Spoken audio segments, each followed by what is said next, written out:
সুপ্রিয় শিক্ষার্থীবৃন্দ, আশা করি সবাই ভালো আছো, সুস্থ আছো, নিরাপদে আছো। গত পর্বে আমি তোমাদের সাথে আলোচনা করেছিলাম তোমাদের তথ্য ও যোগাযোগ প্রযুক্তি বইয়ের দ্বিতীয় অধ্যায় কম্পিউটার ও কম্পিউটার ব্যবহারকারী নিরাপত্তা হতে বেশ কিছু টপিক নিয়ে। তো আমাদের আলোচনার টপিক ছিল সেই পর্বে কিভাবে আমরা কম্পিউটার ও ইন্টারনেট ব্যবহার করতে গিয়ে আসক্তিতে পড়ে যেতে পারি বা আমাদের মনে আসক্তি তৈরি হতে পারে, এবং কিভাবে আমরা সেই আসক্তি থেকে নিজেদেরকে দূরে রাখতে পারি বা আসক্তি থেকে কিভাবে আমরা মুক্ত হতে পারি।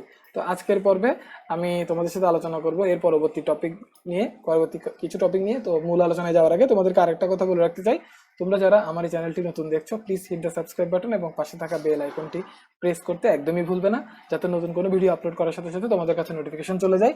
আর যারা ইতিমধ্যে আমার চ্যানেলটি সাবস্ক্রাইব করেছো তাদেরকে আন্তরিকভাবে ধন্যবাদ জানাচ্ছি। তো চলো আর কথা না বাড়িয়ে আমরা মূল আলোচনায় চলে যাই। প্রথমত যেটা টপিক আমরা দেখতে পাচ্ছি সেটা হলো পাইরেসি। তো পাইরেসি বলতে গেলে আগে তোমাদেরকে কপিরাইট আইন বিষয়ে ছোটখাটো একটা ধারণা দেওয়া দরকার, তো আমি সেটা একটু বলার চেষ্টা করি। তো কপিরাইট আইন মূলত প্রয়োগ করা হয় ওই সমস্ত প্রপার্টিতে যেগুলো সাধারণত ইন্টেলেকচুয়াল প্রপার্টি বলা যায়, অর্থাৎ লেখক, শিল্পী সহ যাবতীয় সৃজনশীল কর্মকাণ্ডের সাথে জড়িত ব্যক্তিদের কর্মকাণ্ড বা সৃষ্টি করা কোনো সৃজনশীল বিষয়ে বিষয়ে অধিকার সংরক্ষণ, সৃষ্টিশীল কোনো বিষয়কে সংরক্ষণ করার অধিকার দেওয়ার জন্য যে আইন, সেটাই হচ্ছে কপিরাইট আইন। তো কপিরাইট আইন সাধারণত একটা মুদ্রিত পুস্তকের ক্ষেত্রে ভঙ্গ করাটা খুব কঠিন। কপিরাইট আইন ভঙ্গ করে দেখা যাচ্ছে একটা প্রিন্টেড কোনো বইয়ের পুনঃমুদ্রণ করা বা সেটাকে কপি করে কোথাও ব্যবহার করাটা যথেষ্ট ঝামেলাপূর্ণ থাকে, কিন্তু ডিজিটাল ইনফরমেশন বা ডিজিটাল ইন্টেলেকচুয়াল প্রপার্টির সাথে রিলেটেড যে প্রপার্টিগুলো রয়েছে, যেমন সফটওয়্যার বা কম্পিউটারের কোনো সৃজনশীল কর্মকাণ্ড যেমন ছবি, অ্যানিমেশন ইত্যাদির বেলায় কপিরাইট আইনটা প্রয়োগ করার জন্য বা কপিরাইট আইন সংরক্ষণ করার জন্য বাড়তি ব্যবস্থা নিতে হয়। তো এই যে কপিরাইট আইন, এই আইনের আওতায় কোনো ধরনের ইন্টেলেকচুয়াল প্রপার্টি যদি থাকে, সেই ইন্টেলেকচুয়াল প্রপার্টি বা সৃজনশীল কোনো একটা প্রোডাক্ট যদি কেউ অনুমতি ব্যতীত, সংশ্লিষ্ট প্রতিষ্ঠানের বা নির্মাতার অনুমতি ব্যতীত ব্যবহার করে থাকে, তখন সেটা আইন বিঘ্নিত হয়েছে বলে ধরে নেওয়া হয়, আর এই ঘটনাটাকেই পাইরেসি বলা হয়। তো ডিজিটাল ইনফরমেশন বা ডিজিটাল ইন্টেলেকচুয়াল প্রপার্টির ক্ষেত্রে যদি সফটওয়্যারের ক্ষেত্রে এই কাজটা ঘটে থাকে, তখন সেটাকে সফটওয়্যার পাইরেসি বলে অভিহিত করা হয়। তো কপিরাইট আইনের আওতায় আসলে যেটা করা হয় মূলত সংশ্লিষ্ট উদ্যোক্তা বা সেই প্রোডাক্টের সাথে বা ইন্টেলেকচুয়াল প্রপার্টির সাথে ইনভলভড নির্মাতা বা প্রোগ্রামার যারা রয়েছেন, তাদের মেধাসত্ব যাতে সংরক্ষিত থাকে সেটা দিকেই ফোকাস করা হয় মূলত। অর্থাৎ তাদের অনুমতি ব্যতীত ওই সফটওয়্যার ব্যবহার করা বা ওই সফটওয়্যারের প্রতিলিপি তৈরি করা বা নতুন কোনো ইন্টেলেকচুয়াল প্রপার্টি কাজে ব্যবহার করার বিষয়টা এখানে অবৈধ বলে ঘোষণা করা হয়। ফলে দেখা যায় তাদের অনুমতি ব্যতীত এই সমস্ত জিনিসপত্র ব্যবহার করা যাবে না। তো কম্পিউটারের ইন্টেলেকচুয়াল প্রপার্টি বা কম্পিউটার রিলেটেড যে ইন্টেলেকচুয়াল প্রপার্টিগুলো রয়েছে বা ডিজিটাল ইনফরমেশন রিলেটেড যে ইন্টেলেকচুয়াল প্রপার্টিগুলো রয়েছে, এগুলোর পাইরেসি খুব সোজা হলেও বর্তমানে যেটা দেখা যায়, পাইরেসি আইনের আওতায় পড়বে বলে এই সমস্ত প্রোডাক্টগুলো কপি করা থেকে অনেকেই বিরত থাকে। তো এগুলো নিয়ন্ত্রণ করার জন্য কিন্তু বড় বড় যে সফটওয়্যার প্রতিষ্ঠানগুলো রয়েছে, তারা তাদের মেধাস্বত্ব সংরক্ষণ করার জন্য বিশ্বব্যাপী পাইরেসি নজরদারি করার জন্য বিজনেস সফটওয়্যার অ্যালায়েন্স নামে একটি সংস্থা তৈরি করে রেখেছেন। তো এই সংস্থাটি অ্যানালাইসিস করে যেটা দেখেছে 2011 সালের প্রতিবেদনে যেটা বলেছে ওনারা, সেটা হলো পার্সোনাল কম্পিউটার যারা ব্যবহার করে থাকে তাদের প্রতি 10 জনের মধ্যে 7 জন পাইরেসি মুক্ত। অর্থাৎ পাইরেসির বিষয়টা ব্যক্তি মালিকানাধীন কম্পিউটারের ক্ষেত্রে তেমন একটা নেই বললেই চলে। তারপরও পাইরেসি, সফটওয়্যার পাইরেসি যেহেতু সহজ, এটার হিসাব করাটা তেমন খুব কঠিনই বটে। তো আর একটা বিষয় যেটা, সেটা হচ্ছে আমাদের বাংলাদেশেও কিন্তু সফটওয়্যার পাইরেসি করাটা কিন্তু নিষিদ্ধ।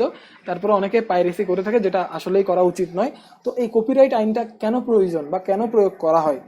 কপিরাইট আইন যেটা করে থাকে সাধারণত, সৃজনশীল কর্মের যে স্রষ্টা রয়েছেন, অর্থাৎ যারা সৃজনশীল কর্মের সাথে জড়িত, তাদের সৃষ্ট কর্মকে নির্দিষ্ট সময় পর্যন্ত বা অনির্দিষ্টকালের জন্য, একটা অনির্দিষ্টকাল না, আসলে নির্দিষ্ট সময় পর্যন্তই দেওয়া হয়, তার সৃষ্ট কর্মের উপর মালিকানা বা স্বত্বাধিকার দিয়ে থাকে। ফলে দেখা যাচ্ছে সৃষ্টিশীল কর্মটার যদি কোনো ধরনের বাণিজ্যিক মূল্য থাকে, সেটা তার স্রষ্টাই পাবেন, অন্যরা যাতে না পায় সেই বিষয়টা এখানে নিশ্চিত করা হয়। কারণ দেখা যাচ্ছে প্রত্যেক মানুষেরই বেঁচে থাকার জন্য অর্থ প্রয়োজন, বা যে এখানে বেঁচে থাকার জন্য তার যে মৌলিক চাহিদাগুলো রয়েছে সেগুলো মেটানোর জন্য হলেও তার অর্থ প্রয়োজন। তো সেহেতু কবি, সাহিত্যিক বা চলচ্চিত্র নির্মাতা বা বিভিন্ন সফটওয়্যার নির্মাতা বা ওয়েবসাইট ডিজাইনকারী সবারই কিন্তু অর্থ প্রয়োজন সেই দিক থেকে। তো তাদের সৃজনশীল কর্ম জন্য তারা যে পারিশ্রমিকটা তারা পাওয়ার কথা সেইটা যাতে তারা পায়, এই বিষয়টাই এখানে এনশিওর করার চেষ্টা করা হয়। তো কপিরাইট আইনের আওতায় এটা সুবিধাটা পেতে তাদের সুযোগটা বা স্কোপটা আরো বৃদ্ধি পায়। তো দেখা যাচ্ছে এই আইনটা যদি না থাকতো, যদি কোনো শিল্পী বা প্রোগ্রামার দেখতে পায় তাদের সৃজনশীল কর্মকাণ্ড বা তাদের দীর্ঘদিনের পরিশ্রমের ফসল অন্য কেউ স্বীকৃতি ছাড়া বা কোনো ধরনের বিনিময় ব্যতীত, আর্থিক লেনদেন ব্যতীত উপভোগ করছে বা ব্যবহার করছে, এক্ষেত্রে তিনি নিরুৎসাহিত হতে পারেন পরবর্তী কোনো সৃজনশীল কর্মকাণ্ড ঘটানোর ক্ষেত্রে বা পরবর্তী কোনো সৃজনশীল বিষয় তৈরি করার ক্ষেত্রে।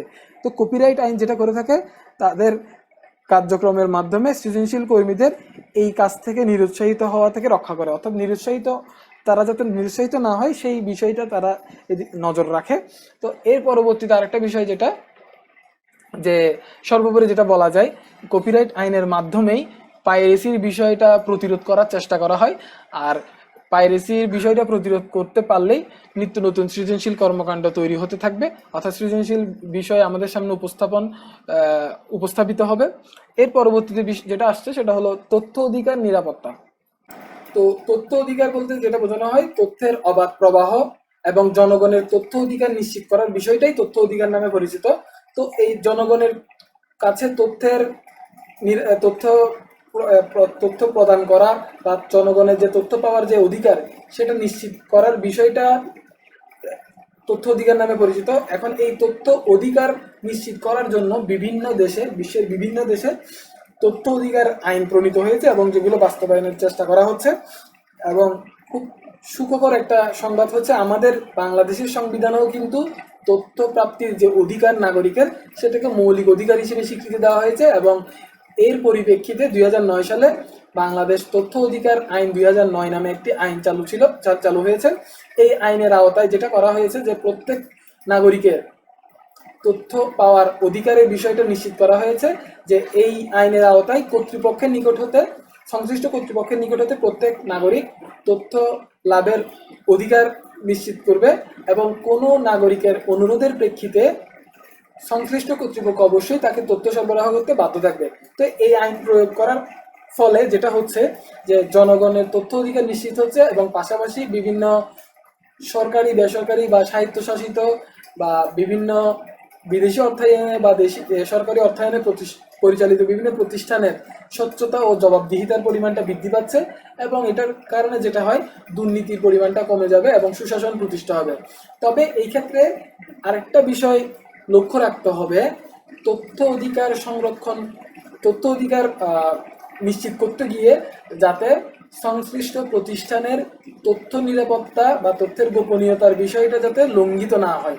অর্থাৎ এমন কিছু তথ্য রয়েছে যেগুলো যদি প্রকাশ করে দেওয়া হয় সেক্ষেত্রে প্রতিষ্ঠান ক্ষতির সম্মুখীন হতে পারে, অথবা দেশের নিরাপত্তার বা রাষ্ট্রের নিরাপত্তার বিষয় সম্পর্কিত অনেক কিছু এখানে জড়িত থাকতে পারে।